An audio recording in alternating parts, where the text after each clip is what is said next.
मैंने भाजपा छोड़ी, इतने दुष्ट हो गए। तो मैं जब दोबारा देखा, मैंने सोचा पहले जैसे अच्छे होंगे। हमने तो भाजपा को देखा था कि जहाँ उनके पास गाड़ी नहीं होती थी। अब तो भाजपा का हर छोटू भैया भी कार से नीचे चलता ही नहीं। पहले जिला प्रचारक 3-3 दिन तक कोई खिलाने वाला नहीं मिलता था। श्रीनगर में कोई खिलाने वाला नहीं मिलता था। 3-3 दिन भूखे रहते थे जिला प्रचारक। अब ये भाजपा को जिला प्रचारक थोड़ी, अब तो जिला प्रचारक भी सोचता है कि डीएम मेरे को रिपोर्ट करे। आप देखो ना, अभी देखा नहीं आपने, भर्ती घोटाले में प्रदेश संगठन मंत्री प्रांत प्रचारक का नाम आ रहा है। अभी अंकिता हत्याकांड में भाजपा के वरिष्ठ नेताओं के नाम, वीआईपी का नाम आना, ये हमारे लिए डूब मरने की बात है कि नहीं मरने? लोग, एक कहावत है कि सूर्यास्त और पानी मस्त, ये तो सुबह ही कर देते हैं अस्त। उनके सारे विधायक मुन्ना सिंह चौहान से लेकर के अरविंद पांडे से लेकर के तमाम विधायक खड़े होकर के कहते हैं कि हमारी सरकार में सुनी नहीं जा रही, वो गुटबाजी नहीं होती है। लेकिन कांग्रेस में अगर कोई अपने विचार व्यक्त कर देता है तो उसमें कहा जाता है कि साहब गुटबाजी है। नकली वोट, नकली चोरी, सब जगह नकली बातें, नकली कोई वादा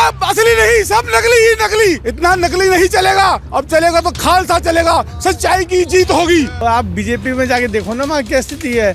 उनका मंत्री क्या बोल रहा है, मुख्यमंत्री क्या बोल रहा है, सांसद क्या बोल रहा है, इनमें आपस में ही एकता नहीं है। और ये मोदी जी ने जितने भी वोट चोरी कर रखे हैं, 1 करोड़ 20 लाख वोट जितने भी चोरी हुए हैं अभी तक, ये सबको दिख चुके हैं ऑलरेडी। हमारे यहाँ लोकतंत्र इतना है कि हमारे गला नहीं दबाया जाता, जुबान में लगाम नहीं लगाई जाती, हंटर नहीं चलाया जाता पीछे से। क्या किया हमने इन 25 सालों में? पहले फौज में भर्ती होता था उत्तराखंड का, अब अग्निवीर योजना आ गई। हम तो फौजी भी नहीं रहे। भर्ती नौकरियों में रोज पेपर लीक हो रहा है। कहते ना, जो राजा के कर्म जैसे होते हैं, प्रजा को भुगतना पड़ता है। अभी सरकार के कुकर्मों को आज प्रजा को भुगतना पड़ रहा है। प्रकृति भी मार रही है। अभी तो राहुल गांधी जी ने और भी पर्देफाश करने हैं इनके। ये तो सिर्फ एक, कहते हैं ना, पिक्चर से पहले एक टीजर आता है, टीजर था। फिल्म अभी बाकी है और अभी सबको दिखने वाली है फिल्म। और जब लोगों को दिखेगी फिल्म तो इनके लोग जो भाजपा के कैंडिडेट्स हैं, ये खुद कहेंगे हमें कांग्रेस पार्टी में ले लो आप। और मैं राष्ट्रीय नेतृत्व का बहुत आभारी हूँ, धन्यवादी हूँ कि उन्होंने प्रदेश में भी टीम बहुत अच्छी दी है, जिलों में भी टीम बहुत अच्छी दी है। शेर जब भी लंबी छलांग मारता है तो 2 कदम पीछे जाता है। तो यही कहावत यहाँ पर भी लागू होती है कि शेर समझ लीजिए आप कांग्रेस को और गिदड़ समझ लीजिए आप भाजपा को। देखिए, मैं अपने राष्ट्रीय नेतृत्व को बहुत धन्यवाद दे रहा हूँ कि उन्होंने बहुत समय पर हम सबको जिम्मेदारी दी है। माननीय यशपाल आर्य जी को, गोदयाल जी को, भुवन कापड़ी को, प्रीतम भाई को, और हम सबको एक जिम्मेदारी दी है। अब हम सबका उत्तरदायित्व बनता है कि पार्टी के राष्ट्रीय नेतृत्व के सपने को, उनके संकल्प को और उत्तराखंड के शहीदों के सपने को हम पूरा करें। जो उत्तराखंड के शहीदों ने सपना देखा था ऐसा उत्तराखंड बनेगा, हम उस शहीदों के सपने को पूरा करने के लिए जनता के बीच में हम संघर्ष करेंगे, लोगों के बीच में भरोसा पैदा करेंगे कि कांग्रेस जो वायदा करेगी उत्तराखंड की जनता से, वो वायदा पूरा करेगी। और इस भाजपा की भ्रष्ट सरकार को विदाई देना हम सबका कर्तव्य है। अगर सही मायने में अगर हम उत्तराखंड के शहीदों के सपने को हमको पूरा करना है तो हमें विदाई देनी होगी। भारतीय जनता पार्टी की सरकार की विदाई हमको तय करनी होगी। जैसा 25 साल में उत्तराखंड होना चाहिए था, क्या ऐसा उत्तराखंड बिल्कुल नहीं हुआ है, 0 है। जिस दिशा में उत्तराखंड को, देखिए क्या किया हमने इन 25 सालों में। पहले फौज में भर्ती होता था उत्तराखंड का, अब अग्निवीर योजना आ गई। हम तो फौजी भी नहीं रहे। भर्ती नौकरियों में रोज पेपर लीक हो रहा है। ऐसा तो उत्तर प्रदेश में भी कभी नहीं हुआ। हमने दिया क्या इस उत्तराखंड को? तराई दे दी। आपदाएं आ रही हैं, उन आपदाओं से ठीक से कैसे निपटा जाए वो भी नहीं हो पा रहा है। तो मैं निश्चित रूप से, देखिए, पहले कई केदारनाथ में आपदा आ गई, बद्रीनाथ, गंगोत्री में आ गई। देहरादून में तो ऐसे कभी नहीं आती थी। कहते ना, जो राजा के कर्म जैसे होते हैं, प्रजा को भुगतना पड़ता है। अभी सरकार के कुकर्मों को आज प्रजा को भुगतना पड़ रहा है। प्रकृति भी मार रही है। राजा के कुकर्मों की मार प्रकृति जो है हमारे जनता को मार रही है। हरिद्वार, देहरादून में भी आपदा आ गई, हरिद्वार में आ गई, उत्तरकाशी से आ गई, चमोली आ गई, टिहरी आ गई, पौड़ी आ गई, उधम सिंह आ गया, पिथौरागढ़ आ गई। हरक सिंह रावत जी, आपको बड़ा पद मिला है, क्या एकजुट होकर 2027 का चुनाव लड़ा जाएगा और किस तैयारी के साथ लड़ा जाएगा? बिल्कुल एकजुट होकर लड़ेंगे, बिल्कुल 100% एकजुट होकर लड़ेंगे। कोई गिलवे शिकवे नहीं, सबको साथ लेकर लड़ेंगे। और कांग्रेस इन दुष्टों से तभी मुकाबला कर सकती है, कांग्रेस इन दुष्टों से तभी मुकाबला कर सकती है जब सही मायने में कांग्रेस एकजुट होकर बिना स्वार्थ के उत्तराखंड के जनता के हितों की लड़ाई को हम ईमानदारी के साथ लड़ेंगे, तभी जनता हम पर भरोसा करेगी। तो तभी तो छोड़ के आया ना दुष्टों के साथ। अब दुष्टों के साथ मुझे क्या पता था इतने दुष्ट हो गए ये। हमने तो उस भाजपा को देखा था कि जहां उनके पास गाड़ी नहीं होती थी। मुझे आज भी याद है जब पहली बार मनोकांत ध्यानी की एक जीप खरीदी, वो ठेकेदार थे। एक जीप भाजपा की मीटिंग के बाहर जीप हुई तो हमको लगा यार भाजपा के दिन भी अच्छे आ गए, अब तो हमारे हमारी मीटिंग के बाहर एक जीप खड़ी है। अब तो भाजपा का हर छोटे भैया भी कार से नीचे चलता ही नहीं। तो अब तो भैया वो भाजपा थोड़ी रहेगी। पहले जिला प्रचारक 3 दिन तक कोई खिलाने वाला नहीं मिलता था। श्रीनगर में कोई खिलाने वाला नहीं मिलता था। श्रीनगर में संघ के जिला प्रचारक को 3 दिन भूखे रहते थे जिला प्रचारक। अब ये भाजपा वो जिला प्रचारक थोड़ी, अब तो जिला प्रचारक भी सोचता है कि डीएम मेरे को रिपोर्ट करे। आप देखो ना, अभी देखा नहीं आपने भर्ती घोटाले में प्रदेश संगठन मंत्री प्रांत प्रचारक का नाम आ रहा है। ये शर्म की बात थी कि नहीं थी कि विधानसभा के भर्ती घोटाले में अगर प्रदेश के प्रांत प्रचारक, आरएस के प्रांत प्रचारक का नाम आना, अभी अंकिता हत्याकांड में भाजपा के वरिष्ठ नेताओं के नाम, वीआईपी का नाम आना, ये हमारे लिए डूब मरने की बात है कि नहीं मरने की बात है। तो ये भाजपा अब ये दुष्ट, मुझे थोड़ी पता था इतने दुष्ट हो गया ये। मैंने भाजपा छोड़ी, इतने दुष्ट हो गए। तो मैं जब दोबारा देखा मैंने सोचा पहले जैसे अच्छे होंगे। मुझे थोड़ी पता था कि ये सचमुच इतने दुष्ट हो गए। अभी मैं एक दिन महेंद्र भाई को कह रहा था, छोटे भाई को, अपने महेंद्र भट्ट को, मैंने कहा लोग एक कहावत है कि सूर्यास्त और पहाड़ी मस्त, ये तो सुबह ही कर देते हैं अस्त। ये तो कांग्रेस वालों ने कभी नहीं करा पूरी जिंदगी में मस्त सूर्यास्त के बाद तो पूरा पहाड़ी करता होगा, लेकिन हमने कांग्रेस तो कभी नहीं करते। लेकिन ये सूर्यास्त तो सुबह ही कर देते हैं। सूर्य उगता नहीं और उसको अस्त पहले ही कर देते हैं। इसलिए मैं कह रहा हूँ ये कहाँ ये भाजपा सिर्फ दिखाने की भाजपा रह गई है। तो अच्छा, एक सवाल है मेरा। हरीश रावत जी कहते हैं कि मैं पूरी कांग्रेस को जोड़कर चलता हूँ। क्या आप संगठन को मजबूत करेंगे? एक चेहरा उभर के आएगा, क्योंकि पद भी मिला है आपको इस बार। क्यों नहीं करेंगे भाई? मैं तो देखिए, जब मैंने देखा नहीं, जब मेरे पे कोई जिम्मेदारी नहीं थी तब भी मैंने किया। जब मैं विपक्ष का नेता था तब आप लोगों में से नहीं थे। उस समय के पत्रकार जानते कि मैंने कैसे एकजुट कर रखा था। जबकि मैं विपक्ष का नेता था, प्रदेश अध्यक्ष यशपाल आ रहे थे, लेकिन मैं कैसे सबको साथ लेके चलता था, सबको साथ लेके चलता था। अब देखना, आप अभी देखना अगले 2-3 महीने में आपको दिखाई देगा जमीन पे कि कांग्रेस कैसे खड़ी हो गई है। कांग्रेस पार्टी नेतृत्व ने उत्तराखंड में सकारात्मक बदलाव करते हुए जो फैसले लिए हैं, हम तहे दिल से कांग्रेस पार्टी हाईकमान का बहुत धन्यवाद करते हैं।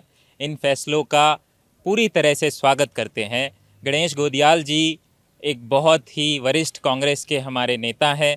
उन्होंने बहुत ही ताकत के साथ में इस लोकसभा चुनाव में अपनी ताकत दिखाई थी, अपनी क्षमता दिखाई थी, और पिछली बार भी उनकी मेहनत अच्छी थी। पार्टी ने उनको फिर से मौका दिया है। साथ में प्रीतम सिंह जी जो पार्टी के वरिष्ठतम विधायक हैं, हमारे बहुत सीनियर नेता हैं, पहले अध्यक्ष रहे हैं, सीएलपी रहे हैं, उनको जो है कैंपेन कमेटी के प्रमुख का पद दिया है। और इसके साथ ही डॉक्टर हरक सिंह रावत जो तेज तर्रार नेता हैं, जिनकी अपनी एक पहचान है, उनको इलेक्शन मैनेजमेंट जैसी महत्वपूर्ण कमेटी का अध्यक्ष बनाया है। इस फैसले से हमें लगता है कि अब आने वाले समय में कांग्रेस आपको जनता के मुद्दों को उठाते हुए और अधिक ताकत के साथ में ज़मीन पे दिखेगी। पार्टी जनता हितों की लड़ाई जो है और ताकत से लड़ेगी। आज उत्तराखंड में समस्याओं का अंबार लगा हुआ है। आज बेरोज़गारी अपने चरम पे है, महंगाई अपने चरम पे है, भ्रष्टाचार अपने चरम पे है, हर तरह से जनता त्रस्त है, कानून व्यवस्था का बुरा हाल है। ऐसी बातें जो उत्तराखंड में कभी सुनने को नहीं मिलती थी, बलात्कार, हत्या जैसे मामले उत्तराखंड के ऊपर तौमतें लगा रहे हैं। हर फील्ड में प्रदेश पीछे होता जा रहा है। ऐसे समय पे उत्तराखंड बदलाव के लिए तैयार है और कांग्रेस पार्टी की तरफ उम्मीद भरी निगाह से जो देख रहा था, आज कांग्रेस पार्टी ने बदलाव के ऊपर एक तरह से मुहर लगा दी है। और ये जो नया नेतृत्व हम लोगों को पार्टी को मिला है, ये आने वाले समय में कांग्रेस पार्टी की सरकार बनाएगा। अच्छा सर, 2027 में चुनाव होने हैं, लेकिन कांग्रेस में 2022 के चुनाव में भी देखा गया है कि कहीं ना कहीं गुटबाजी रही है, तो क्या इस बार गुटबाजी को समाप्त करने के लिए ही ये निर्णय किया गया है कि कोई गुटबाजी अब जो है प्रदेश में कांग्रेस पार्टी में ना रहे। आप देखिए, सबको पार्टी ने महत्वपूर्ण जिम्मेदारी दी है, सब जो है इस फैसले का स्वागत कर रहे हैं। हर तरह से पार्टी के कार्यकर्ताओं में बहुत भारी उत्साह है। आज से ही कांग्रेस और ऊपर जाने के लिए और तेजी से चल पड़ी है। आप विधानसभा में क्षेत्र में सब जगह घूम रहे हैं जी, क्या 2027 के लिए आप तैयार हैं? देखिए, हम सब लोग सारी ही विधानसभाओं में काम करेंगे। पार्टी के टिकट पे 70 प्रत्याशी मैदान में उतरेंगे, लेकिन पार्टी के हजारों लाखों कार्यकर्ता जमीन पे कांग्रेस पार्टी के लिए मदद करेंगे। कांग्रेस पार्टी को यहाँ पे हमारा पहला उद्देश्य कांग्रेस प्रदेश में लाना है।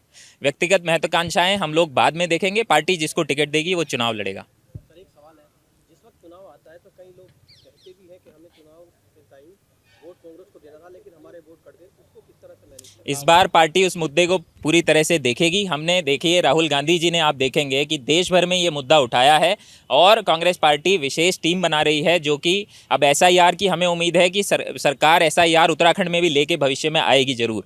हम एक भी वोट ना कटे इसके लिए कांग्रेस कार्यकर्ताओं को ट्रेनिंग देंगे और उन लोगों को ज़मीन पे लगाएंगे। हम आपको विश्वास दिलाते हैं कि प्रदेश की जनता का जो मताधिकार का उनका संवैधानिक अधिकार है, उसका हनन नहीं होने दिया जाएगा। देखिए, संगठन सृजन का जो काम हुआ है प्रदेश स्तर पर, गणेश गोदियाल जी के नेतृत्व में कांग्रेस दोबारा से एक बड़ी लड़ाई की तैयारी करेगी। 2026-27 में जो विधानसभा का चुनाव होना है, उसके साथ ही उनके पूरे चुनाव अभियान की कमान आदरणीय प्रीतम सिंह जी को सौंपी गई है। प्रबंधन की कमान डॉक्टर हरक सिंह रावत को सौंपी गई है। विधानमंडल दल के नेता हमारे प्रीतम सिंह जी, हमारे यशपाल आर्य जी, उपनेता भुवन कापड़ी जी। इसी प्रकार से राजधानी देहरादून जो बड़ा महत्वपूर्ण है और सारी पूरी जो मैसेजिंग है वो देहरादून से होती है। राजधानी में डॉक्टर जसविंदर सिंह गोगी जैसे एक ओजस्वी युवा, पढ़े लिखे, एक विद्वान, एक संघर्षशील नौजवान को सारे कार्यकर्ताओं की राय से, ये कार्यकर्ताओं की राय से हुआ है। पूरे 27 के 27 जिले जो आज संगठन सृजन में घोषित किए गए हैं, वो सारे जिले हमारे जो अखिल भारतीय कांग्रेस कमेटी के बहुत सीनियर लीडर्स यहाँ पर आए थे, उनके कार्यकर्ताओं की राय से उन्होंने अपनी जो रिपोर्ट हाईकमान को सौंपी थी, उसमें कहीं किसी की सिफारिश नहीं चली। और हमें बड़ी खुशी है कि डॉक्टर गोगी को दोबारा से पार्टी ने ये मौका दिया है। देहरादून में, राजधानी में डॉक्टर गोगी के नेतृत्व में कांग्रेस के हमारे सारे महानगर के साथी जो है वो पार्टी को मजबूत करेंगे और 10 की 10 विधानसभा सीटें देहरादून की हम झोली में कांग्रेस की डालें। अच्छा, गोदयाल जी 2022 के चुनाव में भी कहीं ना कहीं चेहरा थे एक तरह से, और उस वक्त उनको बीच में फिर प्रदेश के पद से हटा दिया गया था। देखिए, पार्टी में सतत प्रक्रिया चलती रहती है। 2022 का चुनाव जो है एक्स्ट्रा ऑर्डिनरी हालात में हुआ था और जो इस समय वोट चोरी का पर्दाफाश हो रहा है, उससे हम कह सकते हैं कि 2022 में गणेश गोदियाल जी का चेहरा रहा हो, प्रीतम सिंह जी का चेहरा रहा हो, हमारी सारी लीडरशिप का चेहरा रहा हो, उस पर जनता ने परिवर्तन के लिए मोहर लगाई थी। लेकिन वोट चोरी करके 2022 में भी भारतीय जनता पार्टी ने सरकार चुराने का काम किया था। अब दोबारा से मौका गोदियाल जी को दिया गया, हमें खुशी है। सारे कार्यकर्ताओं में उत्साह है, जोश है। और सबसे बड़ी बात यह है, करण महाराज जिन्होंने बड़ी मेहनत करके 3.5 साल पार्टी का नेतृत्व किया, पार्टी ने उनके काम की कदर करके उनको CWC का मेंबर बनाया। सबसे जो बड़ी हमारी राष्ट्रीय स्तर की पार्टी की जो नीति निर्धारक समिति होती है, उसका मेंबर उनको बनाया। सभी सारे नेताओं को एक साथ लेकर के चल करके हमारी पार्टी इस समय आगे बढ़ रही है और मैं राष्ट्रीय नेतृत्व का बहुत आभारी हूँ, धन्यवादी हूँ कि उन्होंने प्रदेश में भी टीम बहुत अच्छी दी है, जिलों में भी टीम बहुत अच्छी दी है और देहरादून के हम सारे कार्यकर्ताओं की राय में हमारे जो डॉक्टर जसविंदर सिंह गोगी है, उनको राजधानी देहरादून का दोबारा से अध्यक्ष बनाया। एक लास्ट सवाल है मेरा, कहीं ना कहीं कांग्रेस देखा जाता है कभी कभी कि एक अंदरूनी तौर पर कहीं ना कहीं अलग अलग पार्टी दिखती है कि ये अलग पार्टी के लोग, ये अलग पार्टी के लोग। हाँ, बिल्कुल बिल्कुल, आप सही कह रहे हो। हमारे यहाँ लोकतंत्र इतना है कि हमारे गला नहीं दबाया जाता, जुबान में लगाम नहीं लगाई जाती, हंटर नहीं चलाया जाता पीछे से। भारतीय जनता पार्टी में पार्लियामेंट में खड़े होकर के अपनी सरकार के खिलाफ त्रिवेंद्र सिंह रावत कहते हैं कि मेरी उत्तराखंड में खनन हो रहा है, अवैध खनन हो रहा है, वो गुटबाजी नहीं है। उनके सारे विधायक मुन्ना सिंह चौहान से लेकर के अरविंद पांडे से लेकर के तमाम विधायक खड़े होकर के कहते हैं कि हमारी सरकार में सुनी नहीं जा रही, वो गुटबाजी नहीं होती है। लेकिन कांग्रेस में अगर कोई अपने विचार व्यक्त कर देता है तो उसमें कहा जाता है कि साहब गुटबाजी है। मैं समझता हूँ गुटबाजी नहीं है, विचारों की अभिव्यक्ति की स्वतंत्रता। देखिए, राष्ट्रीय नेतृत्व ने और प्रदेश नेतृत्व ने मुझे मौका दिया है, मेरे पे विश्वास किया है, तो निश्चित तौर से मैं सभी वर्ग के लोगों को, सभी समुदाय के लोगों को साथ लेके चलने का प्रयास करूंगा। और मुझे उम्मीद है और विश्वास भी है कि आने वाला टाइम जो 2027 का है वो कांग्रेस का होगा और हम सब लोग मिलके काम करेंगे, कांग्रेस को मजबूत करेंगे और निश्चित तौर से आने वाले टाइम पे हमें सफलता मिलेगी। कहीं ना कहीं जो देहरादून में कहीं ना कहीं आपको एक पद मिला है और बीजेपी भी चुनाव लड़ेंगे, आप लोग भी चुनाव की तैयारी करेंगे, कहीं ना कहीं क्या प्लानिंग रहेंगी आपकी? क्योंकि गुटबाजी इस बार जो पहले होती रही है, क्या इस बार एक होकर चुनाव लड़ेगी? देखिए, कोई गुटबाजी नहीं है, कांग्रेस एक परिवार है, एक है। मैं पूर्व में भी अध्यक्ष रहा हूँ, दोबारा से हम पार्टी ने मेरे पे विश्वास किया है और मुझे उम्मीद है कि आने वाला टाइम जो है कांग्रेस का होगा। और आप बीजेपी में जाके देखो ना वहाँ क्या स्थिति है, उनका मंत्री क्या बोल रहा है, मुख्यमंत्री क्या बोल रहा है, सांसद क्या बोल रहा है, इनमें आपस में ही एकता नहीं है। और मुझे लगता है कि इस बार रिकॉर्ड वोटों से भी और रिकॉर्ड सीटों से भी हमारी सरकार बनेगी और हम लोग सरकार बनाएंगे। मेरा नाम वीरा रमणीक सिंह चिक्कू है, मैं हरिद्वार से हूँ और मैं बाई बर्थ कांग्रेसी हूँ, जन्म भी कांग्रेस में लिया है और मनूंगा भी कांग्रेसी। और मैं ये इस उपलक्ष्य में ये कहना चाहता हूँ कि जो ये नए कार्यकारिणी मिली है उत्तराखंड को और नया अध्यक्ष मिले हैं गणेश गुदयाल जी, ये बहुत ही इन्होंने पिछले कार्यकाल में बहुत बेहतरीन करके दिखाया। लेकिन उस समय कुछ ऐसी परिस्थितियाँ थी कि वो नहीं हो पाई, क्योंकि उस टाइम लहर थी नरेंद्र मोदी की, लेकिन वो लहर खत्म हो चुकी है। क्यों खत्म हो चुकी है? क्योंकि उनकी वोट चोरी का जो पर्दा है वो उठ चुका है, पर्दाफाश हो चुका है। नकली वोट, नकली चोरी, सब जगह नकली बातें, नकली, कोई वादा असली नहीं, सब नकली ही नकली। इतना नकली नहीं चलेगा, अब चलेगा तो खालसा चलेगा, सच्चाई की जीत होगी। वाहिगुरु जी का खालसा, वाहिगुरु जी फतेह, जय कांग्रेस, विजय कांग्रेस। और सबसे बड़ा नारा है राहुल गांधी जिंदाबाद। राहुल गांधी हमारा है और प्रियंका गांधी हमारी नेता है, हिंदुस्तान की अगली नेता दोनों हैं। प्रियंका भी है, मातृभूमि भी है और सैनिक भी है हमारा राहुल गांधी। जय हिंद, जय भारत। ये देखिए, आपको दिख चुका होगा ऑलरेडी कि गोगी जी जो अध्यक्ष बन के आए हैं दोबारा से जो गोगी जी अध्यक्ष बन के आए हैं दोबारा से, आप लोगों को सबको दिख गया है।